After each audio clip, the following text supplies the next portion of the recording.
For 3 years, Elias Vance played the part of the perfect husband. She treated him like part of the furniture. The day they were supposed to get divorced, Vivian Sterling heard the rock concert in his head. Finally, freedom. I'm out of the goddamn cage. My own private fleet of supercars. Here I come. A penthouse overlooking the city. The sea of stilettos at the Ember Lounge. I'm coming for you all. Suddenly, she tore the divorce papers in half. The divorce is off. Elias froze, a statue of pure shock. She leaned in, her lips brushing his ear. Are you still looking to hire those nursing students? Later, she'd send him late-night texts. Elias, my laptop's acting up. Get in here. When he'd stammer that he didn't know the first thing about it, he'd hear her cold laugh in his own mind. Stop playing innocent. You seem to know exactly what to do when you were fantasizing about me in that nurse's uniform.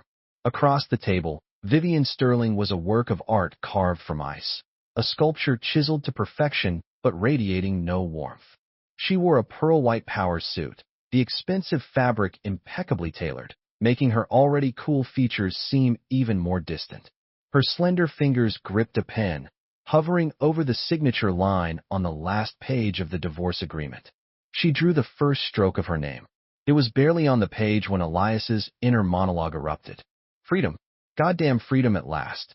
The 3-year prison sentence is up. I'm a free man, Mr. Sterling. I held up my end of the bargain. $50 million. $50 million, plus everything I've saved. All the designer crap. I'm set for life. 1,095 days. Thank you, sweet baby Jesus. The ordeal is over. Tonight, it's going down tonight. Ember Lounge, the lights, the music, and all those long legs that make your head spin. Hell yeah. Vivian's heart felt like it was seized by an invisible fist. Ember Lounge. Long legs. Her knuckles turned white as she gripped the pen. She stared at Elias's placid face, a wave of absurdity washing over her. Did I just hear Elias's thoughts? What bargain? With my grandfather? Just then, Elias's thoughts came flooding back. Oh right. The cars, the mansion. Once I get settled, I'm hiring at least 10 maids. All gorgeous college girls, nursing majors, of course. Gotta have the sweet one, the feisty one, the artsy one, the nurturing one. They can take turns taking care of me. The voice in her head was practically counting on its fingers. Hey, what's with this woman? Why'd she stop signing? Sign it. Come on, sign the damn thing, you idiot. Sign it, and you'll finally be rid of me, and I'll finally be free. Then you can run off with Kendall Hayes and live happily ever after. We go our separate ways. You can stay on your pedestal, and I'll go find some real, warm-blooded fun. Just thinking about those girls at the bar, snap. The pen in Vivian's hand broke in two. He called me an idiot. And he's fantasizing about bimbos at a bar. Elias's body gave a slight, almost imperceptible jolt. He looked up, his eyes a perfect mask of genuine confusion, so innocent you could drown in them. Miss Sterling, he said, his brow furrowed just so. His voice was gentle, but laced with a hint of what she now recognized as barely suppressed joy. What? What did you just say? He feigned bewilderment. I didn't say anything. Vivian didn't answer. She just stared at him, time freezing for a few seconds. Then she moved. Rip, rip, rip. The divorce agreement was shredded into confetti and tossed into the wastebasket. The divorce is off, she said, her voice flat. Back to the office. It's OFF? The voice in his head was no longer gleeful. It was a shriek of mortal terror. What did she say? Off. Is this some kind of sick joke? I must be hearing things. It has to be. I suffered for 3 years. 1,095 days. I was counting the seconds. I was about to be a free man, collect my jackpot, and start my real life. And she says it's off? Why? On what grounds? My $50 million. The voice wailed in despair, a sob catching in its throat. The bar. My long-legged goddesses. My 10 beautiful nursing students. All down the drain. Vivian, you soulless corporate vampire. You're killing me. Why? He asked, his face a mask of lifeless defeat as he watched her. Seeing his expression, Vivian's lips curved into a faint, playful smile. Oh, no reason. I just decided I like things the way they are. Let's go, Elias. We're going back to the office. A hurricane of screaming. In the back of the Rolls-Royce, Elias stared out the window, his mind a hurricane of silent screaming that went on for a full 10 minutes. How could you just change your mind? It makes no sense. His shoulders started to tremble. Vivian almost burst out laughing. Something's not right. A million things are not right. Something must have gone wrong. Okay, new plan. I have to make her hate me. Despise me. Yes, that's the play. Vivian shot a curious glance in his direction. Sterling Innovations, one of the wealthiest corporations in Seattle. On the top floor, outside the CEO's office, Elias was shuffling papers on his assistant's desk with a complete lack of interest when the intercom buzzed. Elias, come in right away. Knock, knock, knock. Enter. Vivian's cool voice came from within. Elias turned the cold brass handle and pushed the door open. The floor-to-ceiling window showcased the city skyline, flooding the space with generous sunlight that did nothing to dispel the room's signature chill, a chill that belonged uniquely to Vivian. The air was scented with a faint, cold fragrance of cedar and leather, just like her. She was sitting on the sofa, sipping coffee. Damn, she's still so beautiful. If only she weren't such an ice queen. And that body, those legs, imagine them in a white silk nurse's uniform. Okay, stop thinking about that. Elias rubbed his nose. Vivian's eyebrow arched as she looked at him. So the little mouse has a wild imagination. Interesting, nurse's uniform. It's not entirely out of the question. Elias, Vivian said slowly, walking toward him. Grandpa wants us to come over for dinner tonight. As she spoke, she leaned in, her lips moving close to his ear as if to whisper a secret, making him freeze. Just then, the door behind them swung open. Vivi, a smooth, slightly effeminate male voice called out. Vivian frowned, a flicker of annoyance in her eyes.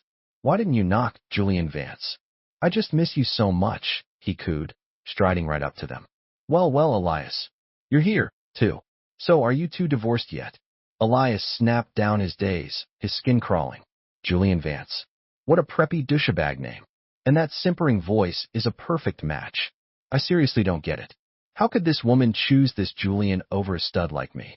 Vivian was trying hard not to laugh. Julian Vance was Vivian's one that got away. They dated for 3 years in college. After graduation, Julian announced he was moving to Europe for a job, ignoring her desperate pleas for him to stay. Vivian fell apart. She spent her nights drinking herself into a stupor, hoping to see him in her dreams.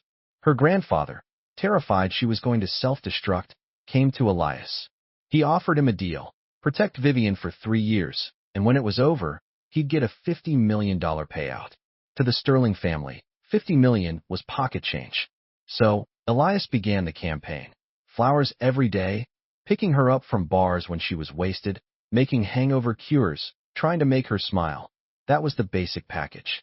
He put up with all her moods, her coldness, her dismissiveness. He was on call / one ring, and he'd be there. Everyone they knew thought he was the world's biggest simp, the poster child for it. But whenever he smiled at her like a fool, was he really smiling at her?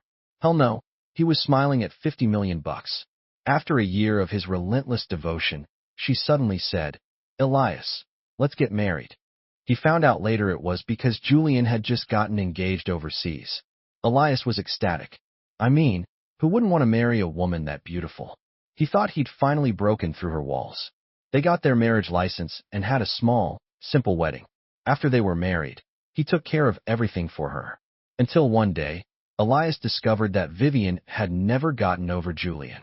There was a room in their penthouse filled with mementos from their relationship, boxes of letters she'd written, still pouring out her love for him. He thought 3 years would be enough to earn a place in her world, but it turned out her world didn't have a place for him. And sure enough, 3 months ago, Julian came back. Vivian went right back under his spell, the two of them inseparable. Thinking about it all, his desire for this divorce burned hotter than ever. Right, I need to piss her off. Make her hate me. That's the fastest way to get divorced.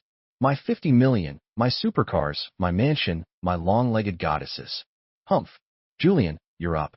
Time for you to die. Elias spun around and unleashed an open-handed beatdown. You self-absorbed prick. You don't care who you hurt, do you? Slap. That's for spying on the cleaning lady in the restroom. Slap. That's for hitting on every married woman in a 5-mile radius. Slap. That's for your disgusting personal life. Slap. That's for selling company secrets. Slap. That's for trying to frame me. Slap. That's for trying to drug Vivian. Slap. And that's for being such a smarmy little creep. Slap. With every rhythmic slap, his inner monologue provided the commentary. Vivian went from stunned to utterly shocked, her mouth slowly forming an O. Stop! She grabbed his hand, her expression a complex mass of emotions. Huh? Feeling protective? Good. Then divorce me. That way, I'll never be in your way again. Elias shot a defiant look at Vivian. Huh? That felt good. I wanted to do that for years. The idiot woman must be heartbroken now. These two deserve each other. One's a fool, the other's a monster. A match made in hell.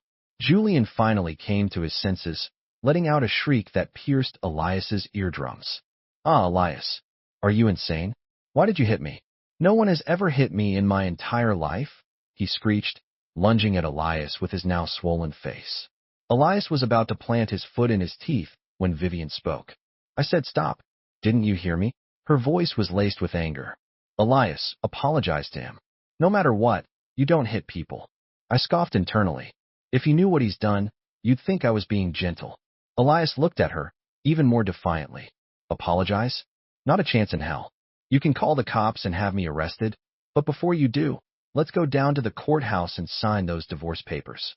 You wouldn't want tomorrow's headlines to be Sterling Innovations CEO's husband arrested for assault, would you? Come on, Vivian, let's go to the courthouse and sign. I'm a freaking genius. Vivian looked at Elias, then at Julian, her expression weary. You should go get some ice on your face. Julian screamed in outrage. Vivi, he attacked me. You can't just let this go. For the first time, Vivian found Julian intensely annoying. She frowned and waved a hand. I'll handle it. You need to leave. Julian stomped out, muttering under his breath. Elias, this isn't over. Miss Sterling, let's go. Courthouse divorce. Vivian met his gaze. When did I say I wanted a divorce? She asked coolly. Remember, dinner at Grandpa's tonight. You should go home and get ready. Wait. No. This is all wrong. The script is supposed to be, Vivian comforts Julian, then drags me to the courthouse to get divorced. Has this woman been possessed by a demon? It was only then that Elias realized the plot had gone completely off the rails. He walked out of her office like a man in a trance. After Elias left, Vivian was lost in thought. Were Elias's thoughts real? Did Julian really sell company secrets and frame Elias for it? This whole divorce mess started because of that leak. How could I have been so easily fooled by Julian? And what was that about drugging me? I don't remember that at all. With that thought, Vivian picked up her phone. Chloe, I need you to pull some security footage for me. Also, have someone look into Julian Vance's recent activities, who he's meeting, where he's going. Right away. Yes, Miss Sterling. Hanging up, Vivian was lost in thought. The plot thickens. That evening, at the Sterling estate. Elias, Mr. Sterling, you see, it's been 3 years now, so about that. Grandpa Sterling chuckled. Elias, my boy, I've grown quite fond of you over these years. But the deal was, you get the money after you leave Vivian. I've seen how you've cared for her. And look, this whole estate is worth a lot more than $50 million. It could all be yours one day, huh? As long as you and Vivi stay together, the entire Sterling Innovations empire will be yours. Look, Vivi's had a hard life. Her parents died in a car crash when she was 8.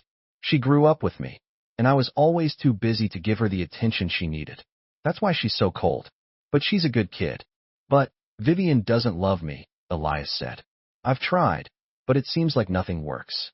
Grandpa, a sweet voice called from the doorway. She only ever used that syrupy tone around her grandfather. She was wearing a cream-colored silk dress that radiated elegance. The clean lines flowed from her shoulders, simple but stunningly sophisticated. The high waist elongated her legs, accentuating her slender figure. The delicate floral pattern on the fabric looked as if she'd draped herself in spring itself.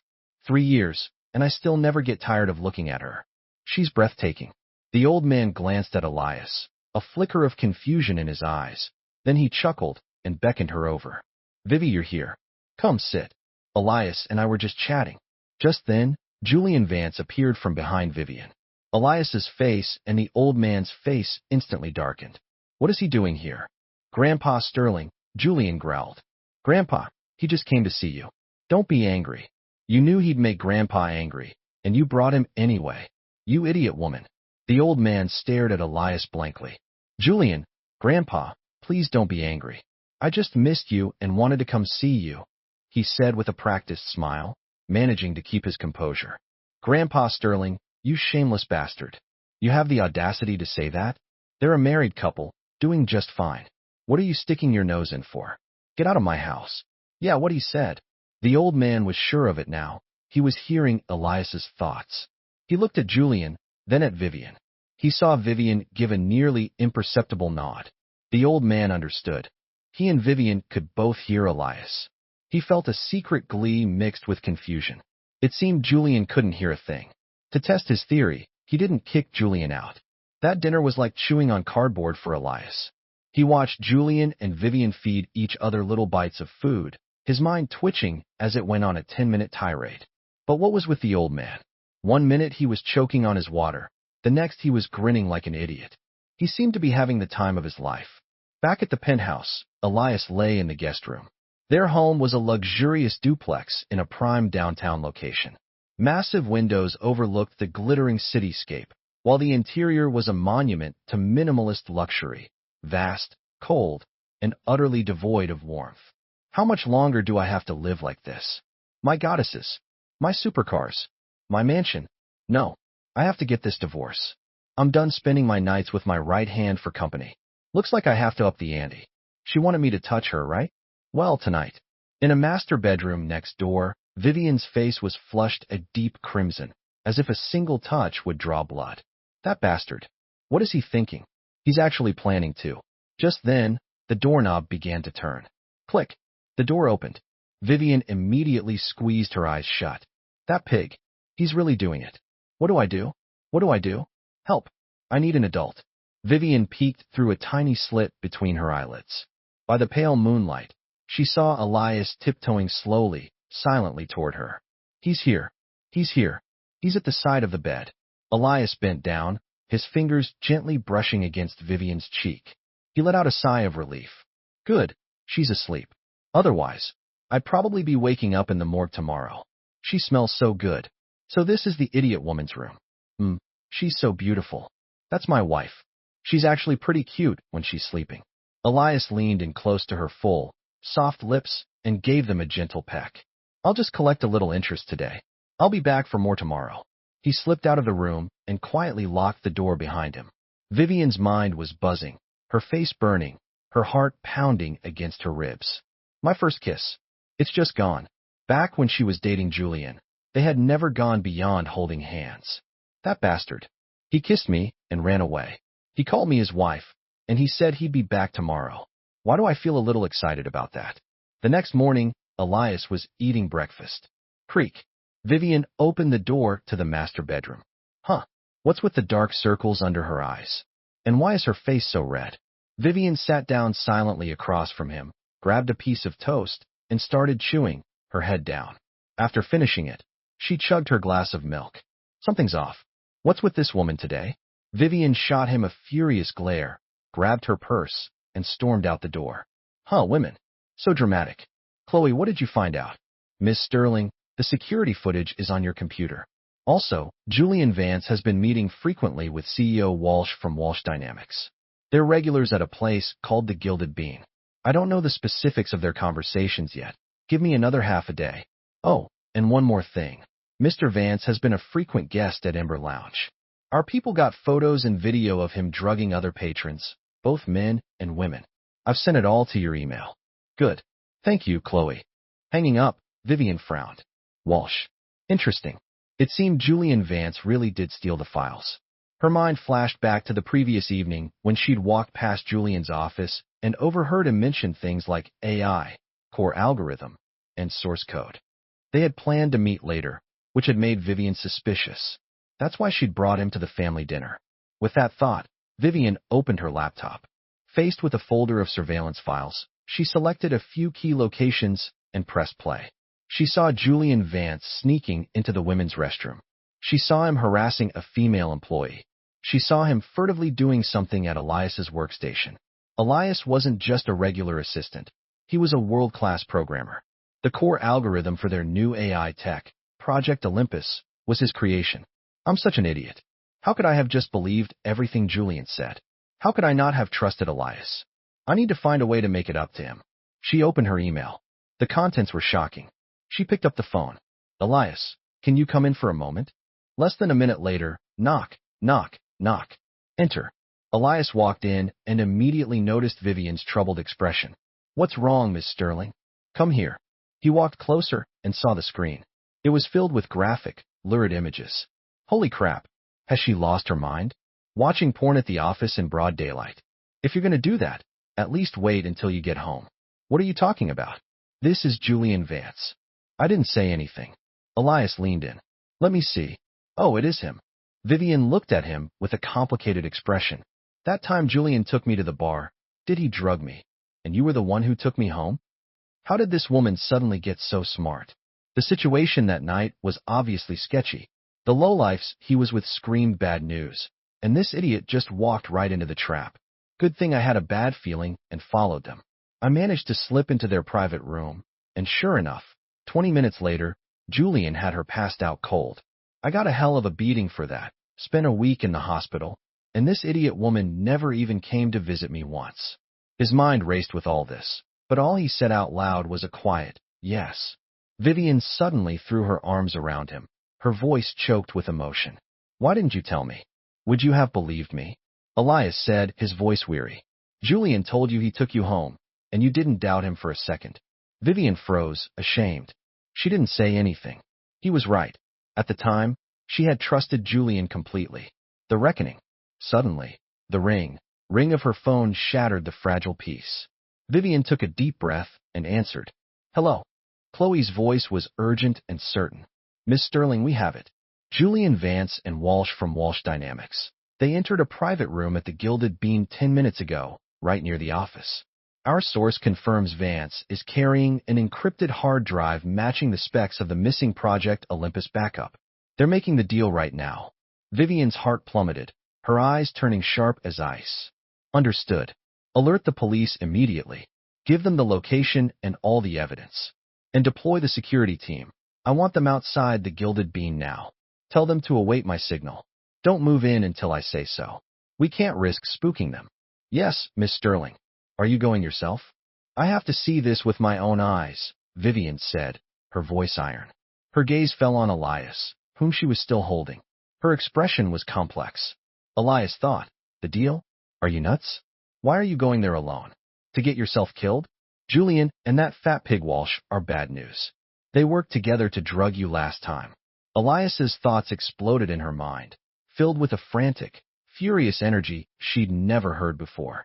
The force of his inner roar made her flinch, but she also caught the key piece of information.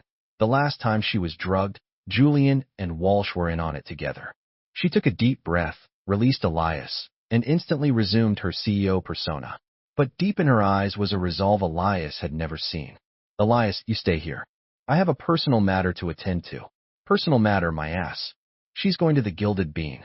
Her face is screaming. I am about to do something reckless. No way. I have to follow her. What if something happens? She might not be so lucky this time. Elias's thoughts were a frantic storm. Without a second thought, he started after her. Vivian heard his footsteps close behind her, heard the raw worry in his silent plea, and felt a strange warmth spread through her chest, quickly followed by a sense of urgency. She didn't turn back to stop him. She tacitly accepted his presence. In that moment, having him there felt safe. The brawl. The heavy door cut them off from the world. Inside, Julian Vance's face had lost its usual affected softness, replaced by a twisted mask of greed and impatience. He pushed a silver encrypted hard drive across the table to the portly CEO Walsh. Mr. Walsh, here it is, the core algorithm for Project Olympus. The most complete backup. Sterling's technological foundation for the next 3 years. With this, Walsh Dynamics will dominate the AI sector in no time, Julian said, his voice a low, sycophantic murmur. Walsh's greasy fingers caressed the drive, his small eyes gleaming. Julian, my boy, you did good. That idiot Vivian Sterling is still wrapped around your little finger, isn't she? Haha. It's a real shame we didn't succeed in drugging her last time. Sterling Innovations would be in chaos by now. That was because of that meddling bastard Elias Vance, Julian said bitterly, a venomous look in his eyes. But it doesn't matter. This move will cripple them. That bitch, Vivian. thinking she's some kind of queen just because she's got a pretty face and a rich family. This time, I'm gonna make her kneel and beg me. His face twisted into a mask of vengeful glee. Vivian, you idiot, are you listening? Are you hearing what your precious one that got away is saying? He wants you to kneel. He called you a bitch. He's conspiring with someone else to ruin you, to ruin your family. When are you gonna wake up?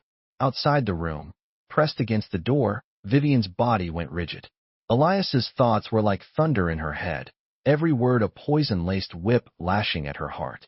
But what truly made her blood run cold was the crystal-clear conversation coming from inside the room, transmitted by the tiny listening device she'd managed to stick to the door frame when a waiter delivered coffee.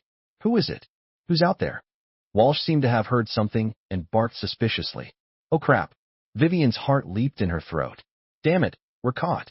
Elias's thoughts synced with hers, a flash of panic immediately overridden by a powerful, protective instinct.